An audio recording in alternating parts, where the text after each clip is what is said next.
This beautiful and nocturnal basilica makes us relive Jesus' experience on that night of choices. A choice of obedience, the choice to renounce one's own will, to surrender and abandon oneself into the hands of the Father.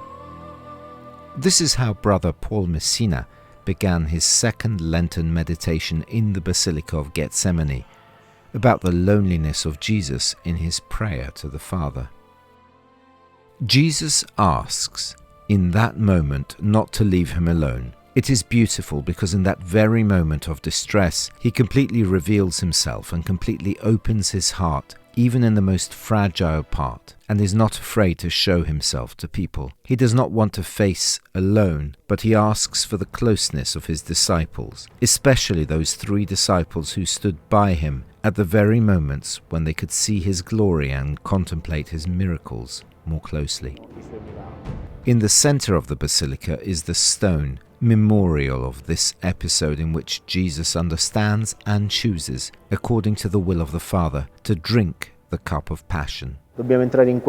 We have to enter that silence precisely to decide for ourselves what choice to make. We think of so many women who have chosen to carry a pregnancy. I come from a land battered by the mafia, and I think of so many honest entrepreneurs who have denounced the mafia. These are difficult times in our lives, and we are truly alone.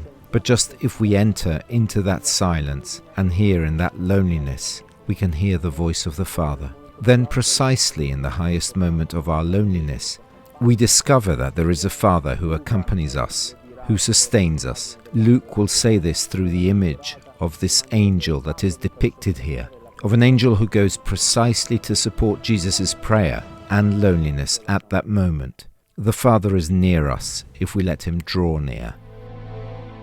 Presiding over the Eucharist with solemn Vespers was Father Alberto Pari, Secretary of the Custody of the Holy Land, and concelebrated by the custody's friars and priests present in the Holy Land.